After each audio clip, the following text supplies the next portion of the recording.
Welcome to the Sample Chapter Podcast, the show where authors read a sample chapter from one of their books. Here's your host, Jason A. Meiske. Hello, my friends. Welcome to episode 215 of the Sample Chapter Podcast. This is your host, Jason A. Meiske, and we are back this week with a wonderful guest for this episode, a truly remarkable lady in Jane Enright. Jane joins us to discuss her incredible story that led to not only this powerful debut book, but also the new life that she is living and leading by example. We're going to be hearing all about that and discovering and appreciating the small victories in life, staying positive. What is OMG? Which is not what you think it is, but we're going to find out what that is and what that means for your everyday life, how you can be living your best life and living with a grateful attitude, spreading kindness, and learning how the past is just a chapter, not the whole book. This is a wonderful conversation, and you are in for a real treat today. And I cannot wait to get you over to this conversation with Jane Enright. It's coming up here in just a couple of moments. So, hey, last week had a unique episode. One, it was just me, no guest, no book, no reading, just me recapping my trip to Conquest 53. Oh, Ruby's up to something. So that was, and it was just a short and sweet episode. What'd you think of that? What did you think of that format? I don't know if that's something I want to continue on a regular basis or just reserve for the rare because, I don't know. As nice as it was to just put out a quick episode, it's not what really this show is about. So, I don't know. Anyway, what do you think? What do you think of it? But yeah, it's nice. It's nice this week to be back to sharing a new book and a new author. Good to be doing regular interviews once again. And you can look forward to new episodes, on a regular basis here going forward. I've got a nice little grouping of new interviews in the can. I can't wait to share them with you. Well, let's go ahead and thank our sponsors and friends, starting with the affiliate of the show, Writer's Block Coffee. They have 3 delicious flavors: the traditional Writer's Block blend, there's the Deadline Dark, and of course, my personal favorite, the Whiskey Barrel Aged Blend. 3 to choose from and 2 different ways to order. You could order one at a time, or you can set it up for automatic shipping each month so you never run out. Don't forget to head on over to writersblockcoffee.com and use coupon code SAMPLECHAPTER for 10% off your order. Or, making it even easier, you can just click that link in the show notes, scroll down, click that link, and it'll take you right to our special link for it. I also want to thank Scrivener, the #1 writing app made for writers by writers, and the app that I use every day with my writing. Hey, why don't you check out this advertisement and find out how you can save 20% on the regular desktop version.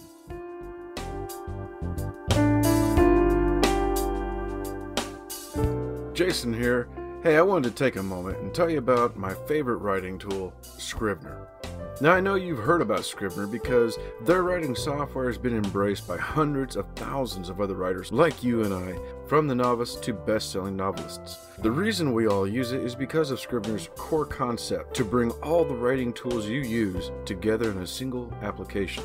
And with tools like automatic backup, character maps, project goals, and let's not forget that amazing corkboard, you can see why I use Scrivener every day. As a bonus for Sample Chapter Podcast listeners, use code CHAPTER for 20% off your desktop version. Scrivener writing software, built by writers for writers. Thank you once again to Scrivener. I also want to thank my friends over at Pop Goes the Culture Network, home to 10 different shows, all of them pretty wildly and unique, but all of them pop culture related.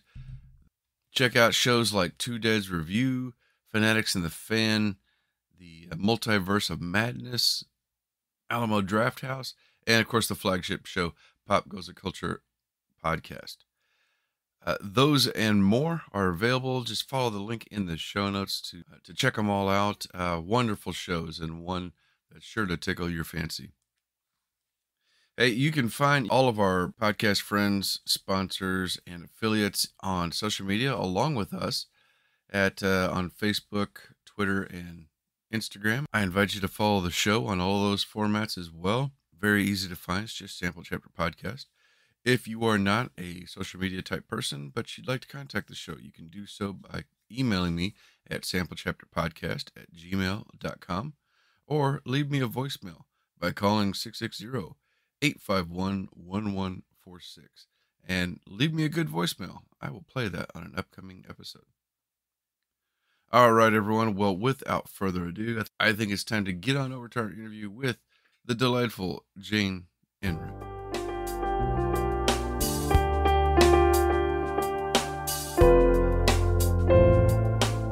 Hello, Sample Chapter listeners. Welcome back. This week, we have a delightful guest in Jane Enright. Jane is an ordinary person who has survived some extraordinary things, an inspiring and humorous thought leader, author, and speaker. Canadian-based Enright is a former kindergarten teacher, strategic planner, university lecturer, and the founder of My Super Awesome Life, Inc. Jane speaks to audiences seeking answers to overcome a fear of the unknown, grief, stress, loss, depression, anxiety, stagnation, indecision, sadness, and more. From top executives to stay-at-home moms, Jane is helping audiences throughout North America land butter side up and to find joy after unplanned change. Ladies and gentlemen, help me welcome to the show, Jane Enright. Jason, thank you so much for that enthusiastic welcome. It's an absolute pleasure. You have such an interesting and eclectic program. And before I joined you here today, I was listening to some of your previous guests, and I thought, wow, you've really got a knack for choosing people, that bring interesting stories to the table. So thank you so much for choosing me to be on your program. I'm honored.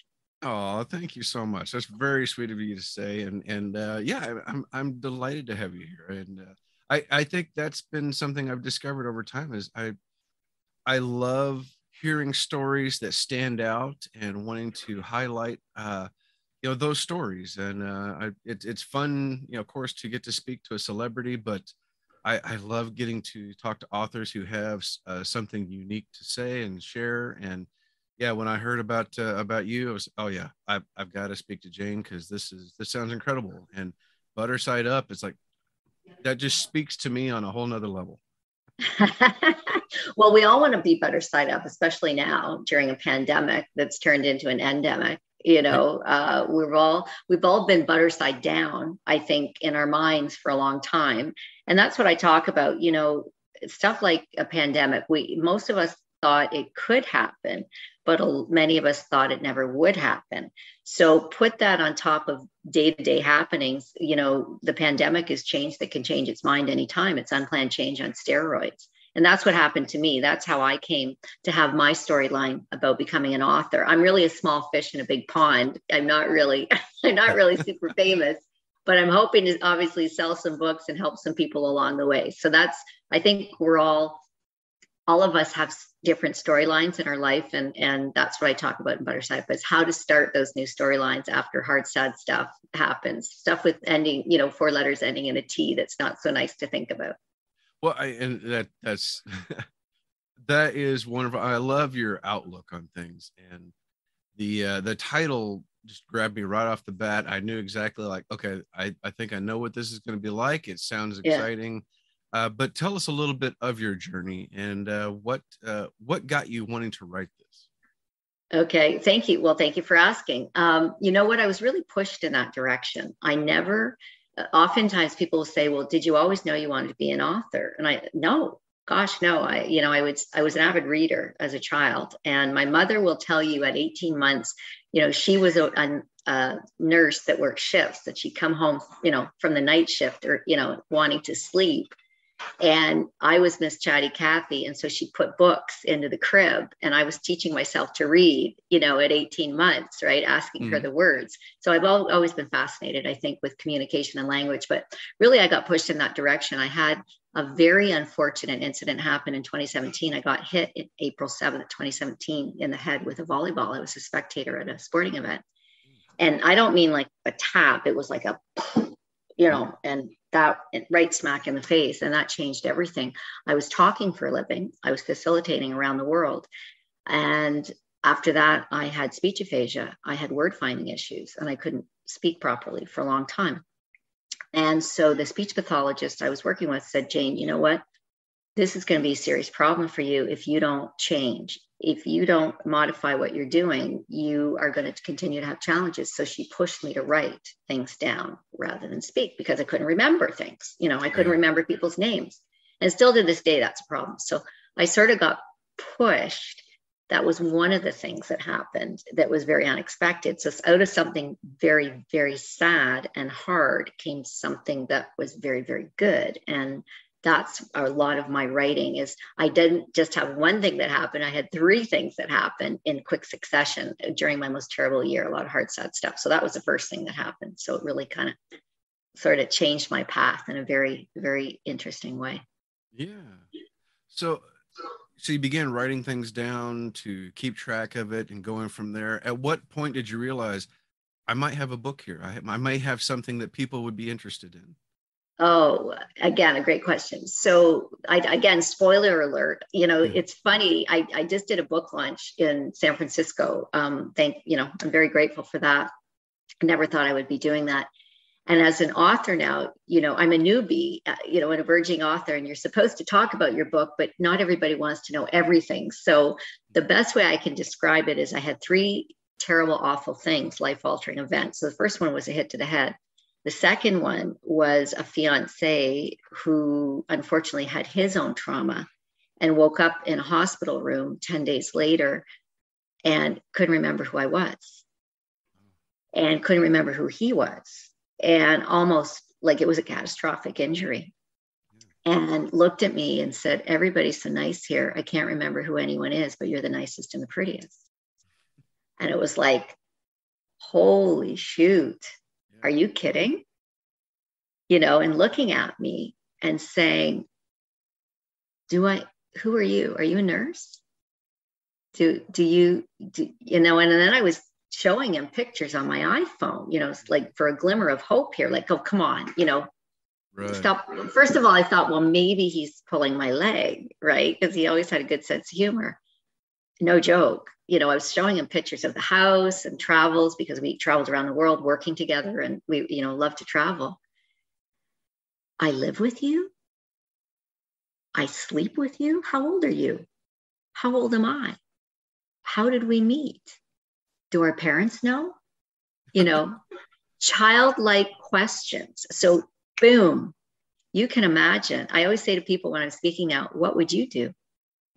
What would you do if that happened to you? I was erased like a Zamboni. I'm Canadian. So of course I always like to make, references that are Canadian. We're big hockey fans up here, and a Zamboni clears the ice. It was like a Zamboni clearing the ice rink. And suddenly I was erased from his life, and his life was erased too, because he, very successful man, CEO of everything in his own company, and a very tenured professor from, very established, very, very high-end, well-respected school in the US. Couldn't remember who he was or what he did. So that was my second thing. And then the third thing was a tragic loss of a friend who was a best friend of 40 years. So you can imagine all of us in our lives go through situations where we say, why me? Right? Why me? Why is this happening? To be hit with just any of those things is pretty serious. And when I was hit with all these things, I was at the hospital. I was going to the hospital every single day with Clayton. And because he was in the hospital for 76 days.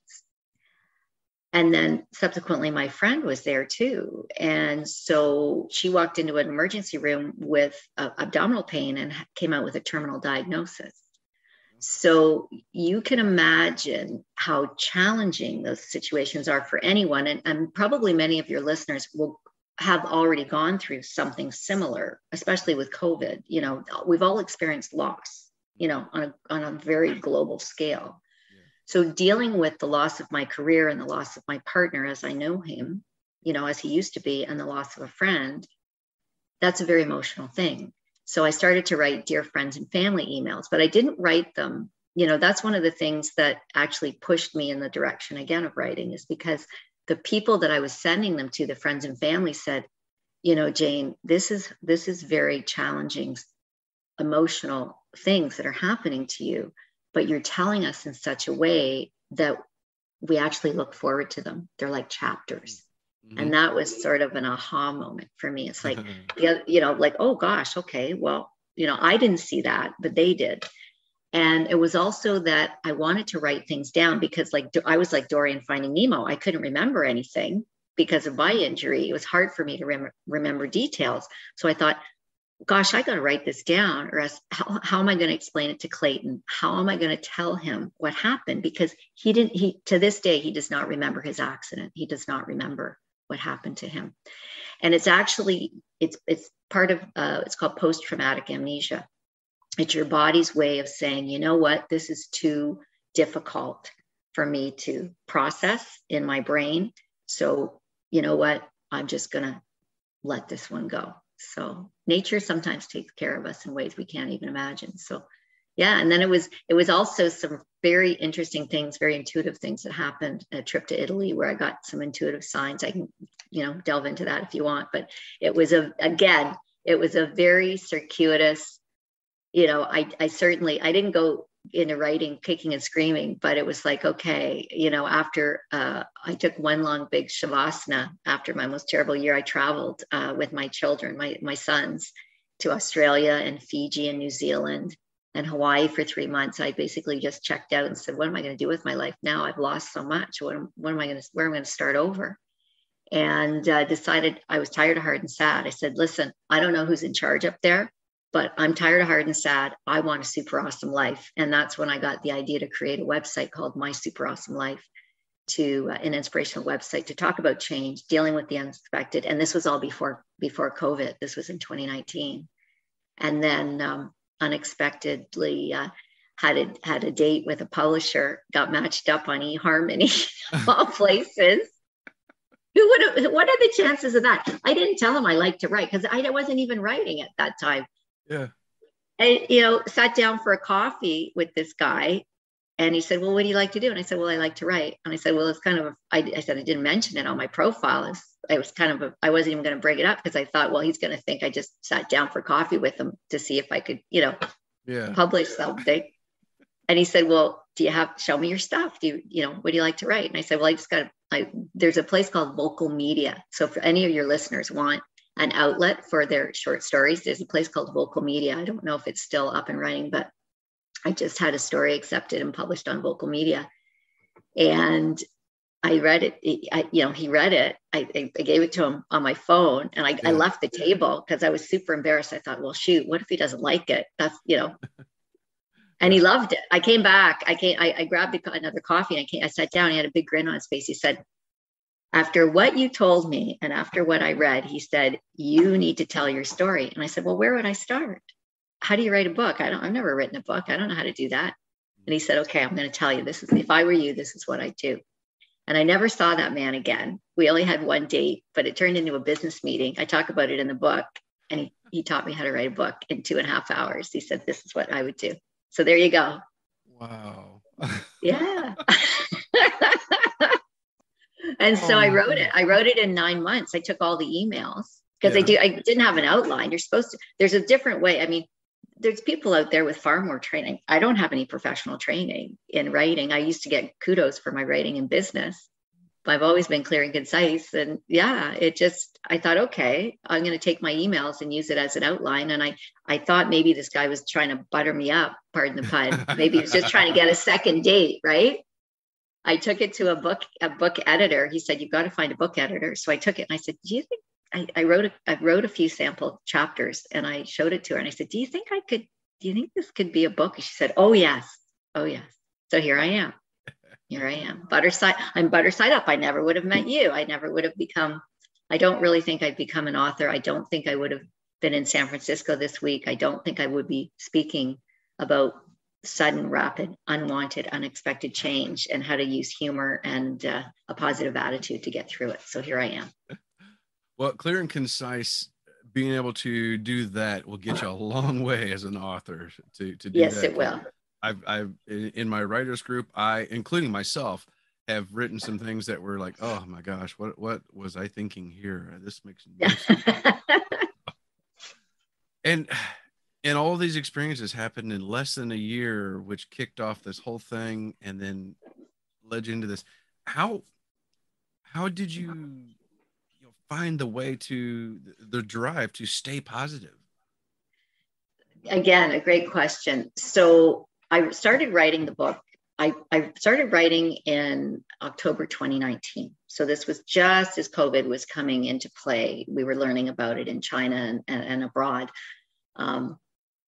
So I started writing, and again, COVID hit, and it was very challenging to stay positive because, of course, the whole world was, falling apart.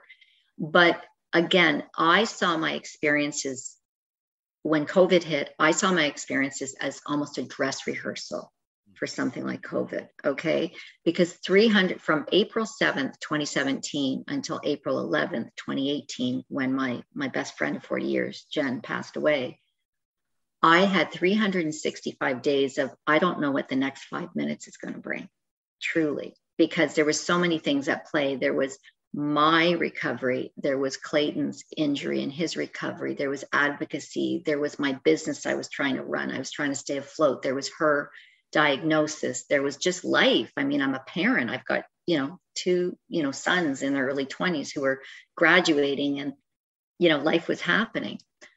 And I've always been a positive person. I've always been a glass half full person. And when I was reflecting on this, when I started writing, I realized from my marketing, I used to be a strategic planner. What happened is that I was able to sort of step outside of myself and the situation and say, you know what, I'm going to treat this as a project. I'm going to take all my skills and scan this situation and look at the strengths, weaknesses, opportunities, and threats. And that may sound very unemotional, but it's a very good way to not get caught in the weeds, right? Because when we're in a loop of sadness, especially loss right now, a lot of people have lost their way of living, their sense of connection, their sense of belonging. We're interacting differently. We're maybe a loss of a job, maybe the loss of a loved one, maybe the loss of a relationship. You can get very caught up in that internal emotionality. So I call it my OMG, outside thinking, mindfulness, and gratitude, by sort of stepping outside the situation. Michael Singer talks about this in The Untethered Soul, if you've ever read his work, is looking at yourself as sitting in the audience rather than in the play itself, helps you sort of become a more flexible thinker, more flexible of mind. And it also helps you look for opportunities you never thought would happen. Okay. So that was a big, big factor in helping me stay positive, because the other thing is taking one day at a time, being mindful. And mindfulness, to a lot of people practice mindfulness. They do meditation and yoga, which I do regularly, and positive affirmation. Louise Hay has been a big factor in my life, big influencer, but they don't really realize why they're doing it. So being very present with, hey, this is happening now. I don't know what's going to happen tomorrow, but I can only control and respond rather than react to what's happening today. So that keeps you out of depression about the past and anxiety about the future, because we can get caught. Fear is a big, big barrier, and we're all faced with choices. I had to make a lot of difficult decisions, during that year about what direction my life was going to take. And I was also helping others either end their life or begin it again after serious trauma. So being mindful and also being grateful. I've always been a grateful person, a positive person, but looking for the good, looking for the gratitude, looking for, my God, I don't know what's going to happen next, but boy, Clayton is not, he's not using a walker anymore, or he doesn't have a feeding tube in, or boy, we just had a great conversation, or, my friends that organized the website and brought food to me, meals, and we shared a laugh or two. Those moments of joy amidst chaos really, really helped me. And so I call it my own OMG, outside in thinking, mindfulness, gratitude, is what really helped me stay positive. And it wasn't about being happy all the time, and it's still not. Butter Side Up is not about, hey, being artificially happy. That's not what that is, or OMG for me. It's about emergency preparedness for your mind, savoring those moments.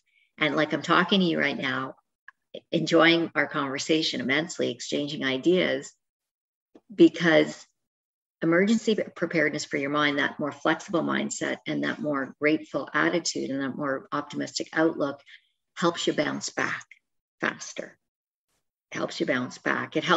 It's been proven, like Robert Emmons has done a lot of work on this, so is James Clear and Rick Hansen, PhD, are fabulous examples of how, taking these concepts and pulling them together can really change your life for the better. And Butter Side Up, I tried to not just tell readers what was happening to my life, I showed them. So here I am. A lot of people, I did a lot of interviews in the UK on BBC, and they have different expressions. They'd say, well, weren't you gobsmacked, and, knock you for six? And I said, well, yes. I said, but the past is just a chapter, not the whole book. If you let your past define you, and what's happened, like I'm divorced, or I'm unemployed, or, I'm widowed, or whatever. Yes, be sad about it. Deal with it. Acceptance is a huge thing. Accepting that change has happened was huge. Doesn't mean you have to be happy about it, but it opens your mind up. And then, I never would have started thinking, well, shoot, you know what? I don't have any money now. I lost my job because I got hit in the head. I couldn't do what I did anymore, used to do. How am I going to make a living? And then somebody saying, well, you know what? You should write this down. So I gave myself a year, and I took my savings. I had what's called in Canada, I'm Canadian, as you noted in the bio. And I took my money, and I thought, you know what? I don't know what the next 5 minutes is going to bring. I could get hit by a bus tomorrow. I'm going to have a super awesome life. I'm going to give myself a year. I'm going to take out enough money out of my savings to try and live and get by, and so I can write full time. And that's what I did. I gave myself a year to find a publisher, and it happened. And that was a funny story too. That happened very by accident. So. Oh my gosh. I love all of it. I can relate to so much of it. I'm very much I've always been a very positive person, bouncing back quickly, looking at the bright side, small victories. Like, I know we didn't get everything we wanted, but you know what? We got this one thing. Yeah. That sort of thing. Can't afford to go to the movies, but you know what? I've got a fishing pole. I'll go fishing. And that's enjoyable for me, different things. So I'm always looking at the butter side up of life, I guess, to quote your book there. But real quick again, tell us, what does your OMG acronym stand for again? I caught it, I think, twice, but I didn't get it all together. I want to make sure the audience hears what that means. Thank you for that. Okay, so usually when crisis happens, right, like a pandemic or chaos happens, or it could be any one number of things, we tend to say OMG. OMG, what's next? Oh my God, oh my gosh, right? That's really our mind's way, it's our brain's way of saying, crying for help, right? It's like, what are we going to do here? How am I going to get out of this one? So I always say, instead of saying, oh my gosh, or oh my God, say OMG, outside in thinking, mindfulness, gratitude. So accepting the situation for what it is why is that important? Because we have choice. It gives us our power back, right? You can accept that changes happen and accept and make a choice that you want to try and move forward as positively as possible. You're right. You may not get everything back that you lost, but it may push you or guide you in a different direction to develop new relationships that you never thought you would have, or cultivate new opportunities, like a new business or a new line of work, or, traveling, or, doing something, or a new hobby, or a career change, or going back to school that you never thought would happen. So outside in thinking is really helps you navigate the journey. It helps you plan the route, right? It takes you it's that big picture thinking, looking at life through a different lens and saying, you know what, I'm not sure why this happened, but if I was a friend now and I was going to scan my life and figure out what I want, first of all, I always say, if you don't know what you want next, figure out what you don't want, right? That's how it started for me. I said, I'm tired of hard and sad. I'm not doing this. I can't control what's happened, but I can control how I respond. I can control how I spend my time. I can control what I choose to think about. That's a very liberating experience when you feel that you're getting the short end of the stick all the time. And I did. I thought I was at chapter 4, going to the principal's office, felt like I was being punished. Right? Yeah. You look for meaning. Many people who have been through trauma and grief will tell you, you look for meaning. I chose to look for meaning. I knew I had skills that other people didn't have. I saw that in the hospital. I saw a lot of people that, there was never a healthcare worker that didn't want to help or do something good, but the resources are just stretched so thin. They couldn't give the kind of care. And that's what we're experiencing now all over the world with COVID. Sometimes there's not enough beds, there's not enough ventilators, there's not enough people to help people when they need it the most. So that outside in thinking and that one day at a time approach, it's nothing new. AA, Alcoholics Anonymous, talks about it all the time, one day at a time. They coined the phrase, and I looked at my life as just one day, getting through one day at a time. I don't know what the next 5 minutes is going to bring. My crystal ball is in the shop. That's another, I've always tried to use humor to sort of diffuse difficult situations. And that's what Clayton did too. When he woke up and said, hey, I live with you. I live here. I must be a lucky son of a bitch. And I said, well, you are. And here's why, And then we started telling him, about our life together. Like, we have a super awesome life. This is what used to happen. Now, is everything still super awesome? You know what? Most of the time. But it's that intention of coming, starting the day. I don't know what the next 5 minutes is going to bring, but I know it's going to be something super awesome. I say that every single day, and 9 times out of 10 it is.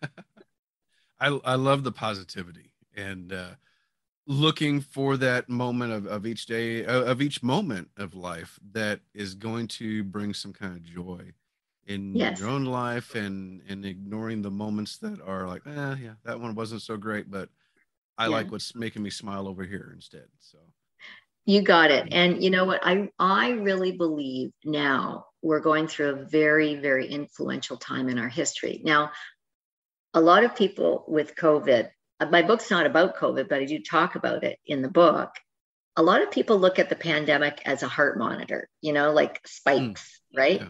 And getting back to normal. And I'm using that in quotations as I'm talking to you. When things will be better when we get back to normal. How many of you out there listening have heard that? I'm sure you've heard it too, Jason. Sure. A lot of people say, when we get back to normal. But the reality is we've had a lot of stuff with 4 letters ending in a T happen in the past 3 years. Yeah. Everything's not going to be exactly the same as it was.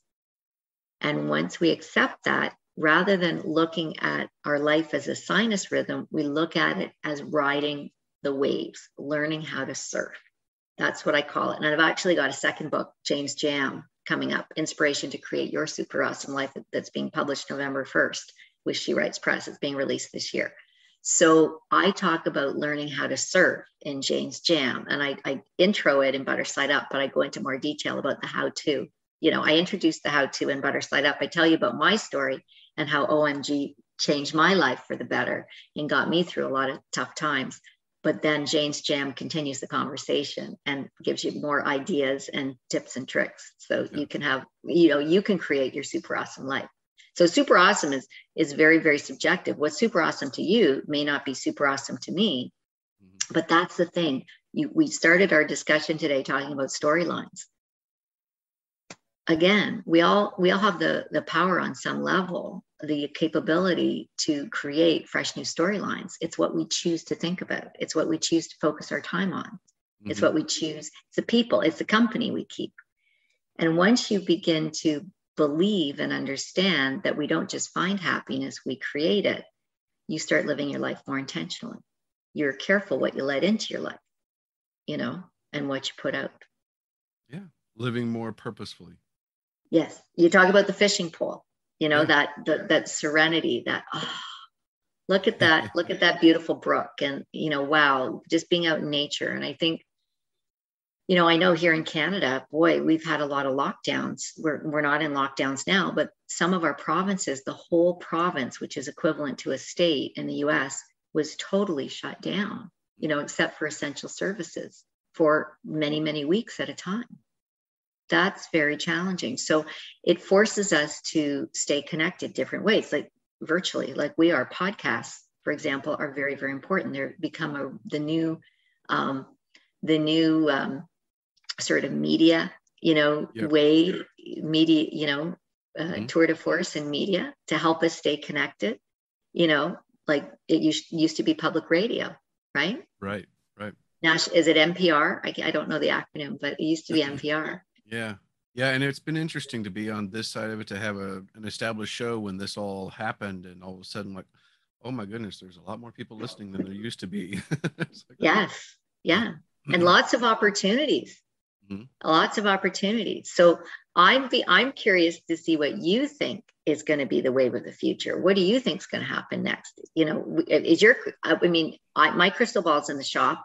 Yeah. Yours might be too. But if you had to anticipate what's next, what do you see for the next year? What do you see for 2022? I'm seeing, my wife and I actually were just discussing recently how in this past 6 months we're halfway through the year, so it's been a little bit longer than that now. About a year now, we've been noticing more, I don't know how to word it, friendly programming in television and movies, shows with more heart. Everybody of course loves a thriller and something that gets your heart racing, the roller coaster. Yes. But there's also there's been shows that we have stumbled upon. One of them I can mention is Ghosts. Ghosts. Okay. Yeah, it's a television on TV, and it has such heart and politeness. It's like another Ted Lasso. It just it has such good vibes, and people are. They own it when they've done something bad. There's no backstabbing per se, meanness just to be mean. It's, all right, what, I'm going to own that. And I apologize. And we're like, oh my gosh, this is so good to see. Yes. Healthy relationships, and that not everybody is mean. And I think we're going to see some more of that coming, or at least I hope so anyway. I think people are ready to see good things, to see nice things. And that's right. I'm turning that corner. Me too. I mean, as Canadians, we often get labeled as being very polite, right? Overly so, to a fault. We're always apologizing for things. We've been sort of, the Saturday Night Lives and the Ted Lassos would have a field day. Oh, I'm sorry. Did I offend you? Oh my goodness. Oh my gosh. But I agree. Like the shows like Ghosts and the Ted Lassos, they're gems. And it's funny. It's sort of ironic because is it Jason Sudeikis? I can't remember the guy's name. Jason Sudeikis. He hasn't always played the nice guy. Right. It's such a dichotomy for him.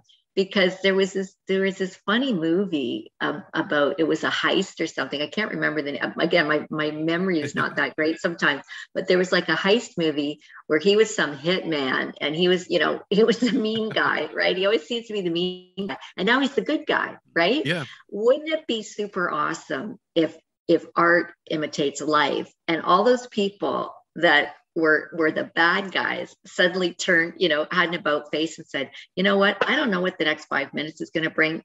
Maybe I'm not going to be here tomorrow. Maybe I better start doing some good. Maybe I better start being the nice guy instead of the bad guy. Right. So I do believe kindness. I really believe in the power of kindness.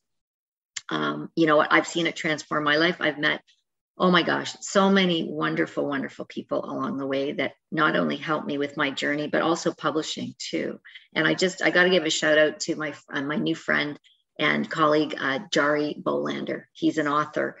I think he'd be a great guest for you. He's written 7 books. He now publishes under the Book Sparks umbrella. I write for She Writes Press in California, and he writes for Book Sparks under the same umbrella now. And he's releasing a memoir in 2023 about his wife passed away very tragically. Her name was Jane, from leukemia. And we just did a In Conversation event, and same thing. He didn't have to do that. He didn't have to say, you know what, Jane, I really believe in the message that you're putting out there. It's just like you didn't have to have me on the show today. So thank you. I'm very, very grateful for that. And it's those, believe it or not, I talk about it in not only Butter Side Up, but Jane's Jam. Being kind and being grateful actually changes your brain chemistry. It releases endorphins. So it's not just the person that's receiving the act of kindness, it's you yourself, because you're feeling good, right? You're feeling it's. So I try, that's one of living intentionally. I try and do something kind every morning, write a little note to somebody, add a boy, add a girl note, way to go. I like you. I haven't talked to you in a while. How are you doing? Just want to tell you, I'm grateful for you. Or boy, I really loved your work, that book you wrote, or, that podcast you did, or, Mom, I love you. You never know what just a little bit of positivity or kindness, what that can do to change somebody's day. You got it. Because you know what, for a lot of people, they're outside. It could be like, I don't know, as a kid, we call them like Joe Louis up here in Canada. It's like a wagon wheel, the marshmallow cookie where it's hard on the outside, soft on the inside. Oh, yeah. Yeah. So, somebody could, my dad's a perfect example of that. He can be this really like, stern, like, oh, I'm not doing that, but on the inside, he's really a good guy. And people are sometimes like marshmallow cookies. They can be very, very hard shell, but on the inside, that hi, how's it going? Especially now, may be the only hi, how's it going somebody has. So I talk about ways to be kind, like being inclusive, having a family dinner, having a quarantini FaceTime, having a drink, getting a bunch of your friends together if you haven't seen them or you can't see them, in person. If you're having, a quarantine moment or a social distancing moment. Social distancing doesn't have to mean social isolation, right? Staying connected, getting involved, volunteering, developing new routines and rituals. I agree. Those are all great ways to do it. And, through meeting people and, making yourself available, smiling doesn't cost anything. Holding the door open doesn't cost anything. Being polite doesn't cost, it's all free. It's all free. And you get so much more back. This is we're going to end it right there. That's perfect. Oh my gosh. I agree with you completely. Oh my gosh. And I could just sit here and just keep talking to you for another couple more hours. Because I love everything you're talking about. But yeah, I'm going to have to pick up your book, and everybody listening, you got to do the same thing. You got to grab this book, Butter Side Up. It just came out, so it's available right now. Jane, where can people find and follow you and get the book? Again, thanks for the shout out. So they can actually go to my website, janeenwrightauthor.com, find out a little bit about me, or my superawesamelife.com, where they can find out where to buy the book. I'm available on Amazon, Barnes & Noble, Bookshop, Target.com in the US. I'm available at Indigo in Canada. And I mean, who thought a little girl from Dundas, I call it Fundas, right?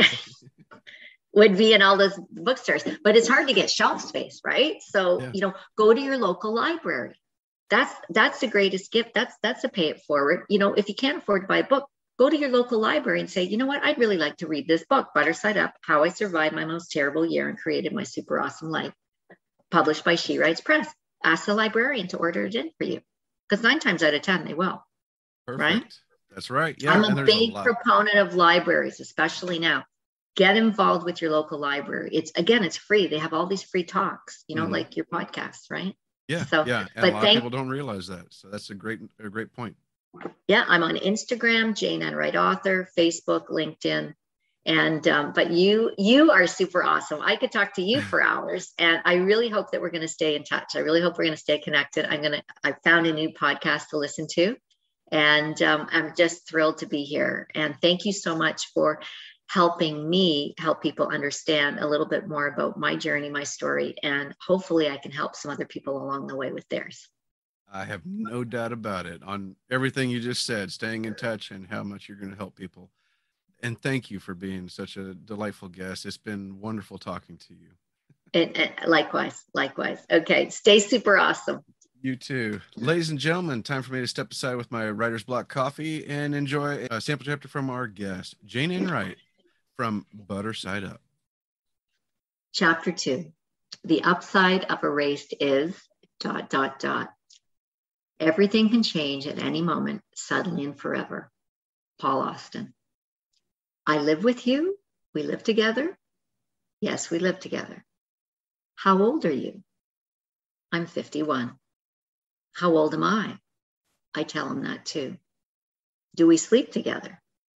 Yes, we sleep together. He pauses. Do our parents know that we live together or that we sleep together? That we sleep together. Yes, my parents know, but your parents are deceased.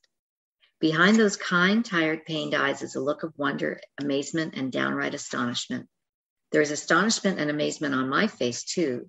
First, because this is the most conversation Clayton and I have had since his accident. And second, because I am only coming to the realization that after 10 days in the hospital, Clayton still does not know who I am and may never know who I am ever again.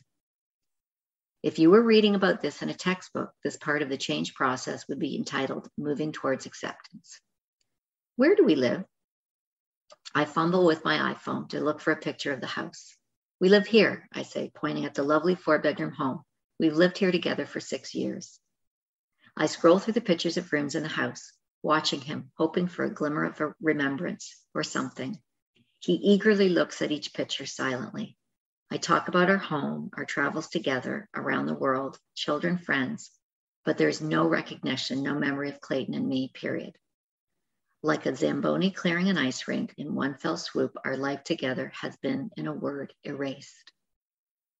Finally, something comes out, not a memory, but something totally unexpected. Wow, I live with you and we live there. I must be a lucky son of a bitch. Now, most people coming out of a semi-coma and realizing that they cannot remember anything about the past 6 years, let alone their partner, might be distraught, sad, or angry. Not Clayton. He was anything but those things. He was enthusiastic and grateful about his life. In fact, it seemed he had totally skipped the denial part in the change process and gone straight to acceptance. Or so I thought. Acceptance is the first step towards successfully navigating change of any kind, especially rapid, unexpected change. Accepting the change has occurred does not mean you have to like what is happening. Rather, it is the actual willingness to accept change, not resist or deny it. That helps you move forward and shift your perspective towards a more positive mindset. Unfortunately, this was neither mine nor Clayton's first rodeo with head trauma. ... To be continued.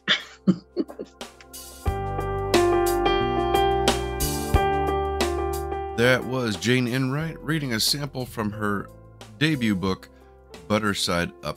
And what a great conversation, hearing everything that Jane went through and coming out of it with such positivity. Make sure you click the link in the show notes for Jane's website and everywhere you can follow her on social media. Grab a copy of the book for yourself like I'm going to do. And don't forget, while you're in the show notes, Check out our podcast friends, sponsors, and affiliates. And finally, hit that subscribe button so you don't miss out next week when I'm back with a new author, a new book, and a brand new sample chapter. Take care, everybody. We'll see you again real soon.